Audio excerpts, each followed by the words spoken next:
سانحہ کربلا۔ مشکلیں ہر قدم پر تھیں، چلتے رہے، طے کیا رات دن کربلا کا سفر۔ بوند تک ان کو پانی کی پینے نہ دی، ان کے دشمن سبھی بن گئے اہل شہر۔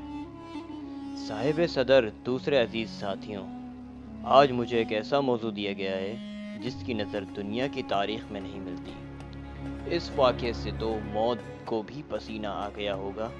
اہل کوفہ کو جب امیر معاویہ کے انتقال اور یزید کی خلافت کی اطلاع ملی تو انہوں نے یزید کی بیعت کرنے سے انکار کر دیا اور سرکار دو عالم حضرت محمد صلی اللہ علیہ وآلہ وسلم کے نور نظر نواسہ عظیم حضرت امام حسین کو خطوط لکھے اور ہر خط میں التجا کی کہ آپ کوفہ تشریف لائیں اور ہمیں اس ظالم یزید کی چنگل سے آزاد کروا کر اپنی غلامی میں لے لیں۔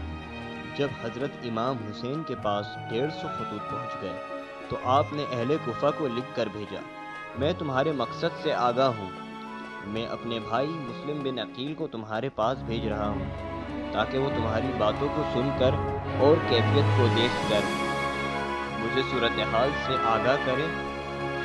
اگر انہوں نے یہ لکھا کوفہ کے رہنے والے میری امامت کے خواہ ہیں تو میں آ جاؤں گا۔ مسلم بن عقیل جب کوفہ پہنچے تو لوگ جوک در جوک ان کے ہاتھ پر بیعت کرنے کے لیے آنے لگے۔ انہوں نے یہ صورتحال دیکھ کر حضرت امام حسین کو لکھا، یہاں کے لوگ آپ کی امامت کے خواہ ہیں، آپ یہاں فوراً تشریف لے آئیں۔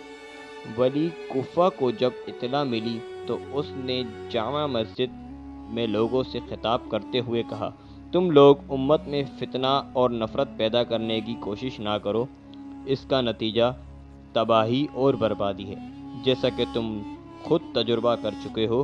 ایک شخص نے یزید کو خط لکھا کہ کوفہ کی یہ حالت ہے کہ یہاں حضراتوں کا دشمن ہوں۔ ہر محلے کے جو رئیس ہیں وہ اپنے محلے کا نام لکھ کر مجھ کو دیں اور جو اجنبی، خارجی یا مشکوک آدمی ملے اس کو میرے پاس لے آئیں۔ ہر شخص اپنے حلقے کا ذمہ دار خود ہوگا۔ جس محلے میں کوئی باغی ملے گا اس محلے کے رئیس کو اس کے دروازے پر پھانسی دی جائے گی۔ قصہ مختصر یہ کہ مسلم بن عقیل مختار نامی شخص کے ہاں ٹھہرے ہوئے تھے۔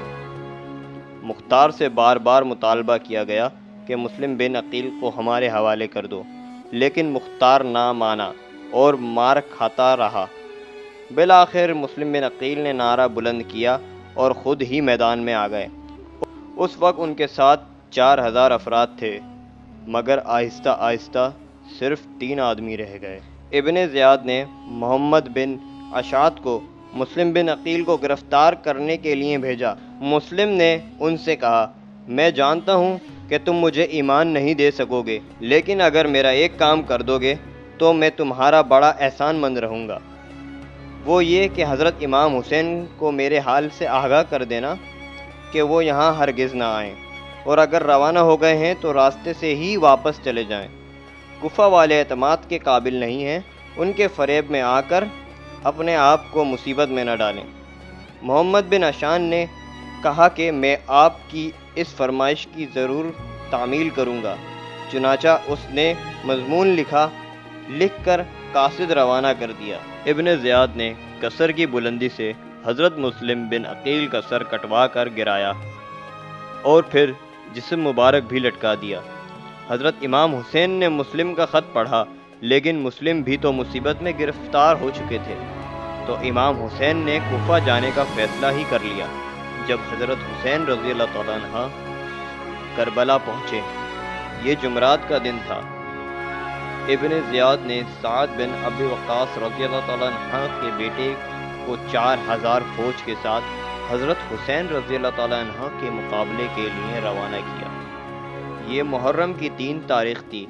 ابن زیاد نے عمر بن سعد کو لکھا کہ حضرت حسین رضی اللہ تعالیٰ عنہ سے یزید کی بیعت کروا لو، ورنہ ان پر دریا کا پانی بند کر دو۔ چنانچہ یزیدی فوج کے 500 آدمی گھاٹ پر معمور کر دیے گئے، بوند تک ان کو پانی پینے نہ دی، ان کے دشمن بن گئے سب اہل شہر۔ آخر کار جنگ شروع ہو گئی۔ حضرت امام حسین کے جاں نثار ایک ایک کر کے آپ کی حفاظت میں فدا ہو گئے۔ اب اہل بیت کی باری آئی۔ سب سے پہلے حضرت علی اکبر رضی اللہ تعالیٰ عنہ نے شہادت پائی۔ اس کے بعد سعادت کے دیگر نوجوانوں نے دلیری، سرفروشی کا عدیم المثال مظاہرہ کر کے شہادت پائی۔ حضرت حسین رضی اللہ تعالیٰ عنہ میدان کی جنگ میں تنہا رہ گئے۔ آپ نے اکیلے ہی کوفی لشکر کا مقابلہ کیا، زخم پر زخم کھاتے رہے، لڑتے رہے۔ آپ کے کمسن بچے علی اصغر کو ایک تیر لگا اور وہ بھی اللہ کی راہ میں قربان ہو گیا۔ جب حضرت امام حسین رضی اللہ تعالیٰ عنہ کو پیاس نے ستایا تو انہوں نے دریائے فرات کی طرف رخ کیا۔ ایک تیر آپ کے چہرے مبارک پر لگا اور خون بہنے لگا۔ آپ نے خون سے بھرے چہرے سے آسمان کی طرف دیکھا۔ دشمنوں نے آپ کو گھیر لیا۔ آپ کا ایک بھتیجا آپ کے پاس کھڑا ہوا۔ ایک شخص نے آپ پر تلوار چلائی تو بھتیجے نے اپنے ہاتھ سے روکی، ہاتھ کٹ گیا اور جلد سے لٹک گیا۔ حضرت امام حسین رضی اللہ تعالیٰ عنہ تلوار لے کر جس طرف مڑتے حملہ آور بھاگ جاتے تھے۔ آپ پیدل ہونے کے باوجود بھی ان گھڑ سواروں سے لڑتے رہے۔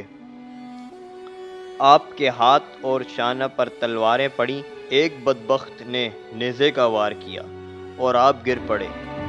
ایک ظالم نے آپ کا سر تن سے جدا کر دیا، اور اس طرح عظیم مجاہد کی شہادت سے سانحہ کربلا کا اختتام ہوا۔ اگر آپ کو ہماری ویڈیو اچھی لگی تو ہمارے چینل مستی ٹی وی کو سبسکرائب ضرور کریں اور اس ویڈیو کو شیئر کریں۔ پھر ملیں گے ایک اور۔ اللہ حافظ۔